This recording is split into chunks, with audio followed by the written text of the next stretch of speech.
அதிமுக பொதுச் செயலாளர் பதவி தொடர்பாக விசாரணை நடத்த தேர்தல் ஆணையத்திற்கு சென்னை உயர்நீதிமன்றம் இடைக்கால தடை விதித்துள்ளது. அதிமுகவையும் இரட்டை இலை சின்னத்தையும் யாரும் பயன்படுத்த அனுமதிக்க கூடாது என சூரியமூர்த்தி என்பவர் தொடர்ந்த வழக்கின் அடிப்படையில் விசாரித்து முடிவு எடுக்கும்படி உயர்நீதிமன்றம் உத்தரவிட்டது. அதன்படி தேர்தல் ஆணையம் அனைத்து தரப்பையும் அழைத்து விசாரித்து வருகிறது. இந்நிலையில் இரட்டை இலை சின்னத்தை எடப்பாடி பழனிசாமி பயன்படுத்துவதற்கு தடை விதிக்க கோரியும் பொதுச் செயலாளராக எடப்பாடி பழனிசாமி தேர்வு செய்யப்பட்டதை எதிர்த்தும் அதிமுகவிலிருந்து நீக்கப்பட்டவர்கள் அளித்த புகார் மனுக்கள் தொடர்பாக தேர்தல் ஆணையம் விசாரணை நடத்தி வருகிறது.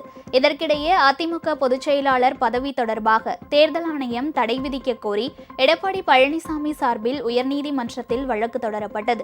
இதை ஏற்று கட்சியிலிருந்து நீக்கப்பட்டவர்கள் தேர்தல் ஆணையத்தில் அளித்த புகார்களை விசாரிக்க தேர்தல் ஆணையத்திற்கு இடைக்கால தடை விதித்து இரு நீதிபதிகளை கொண்ட அமர்வு உத்தரவிட்டது.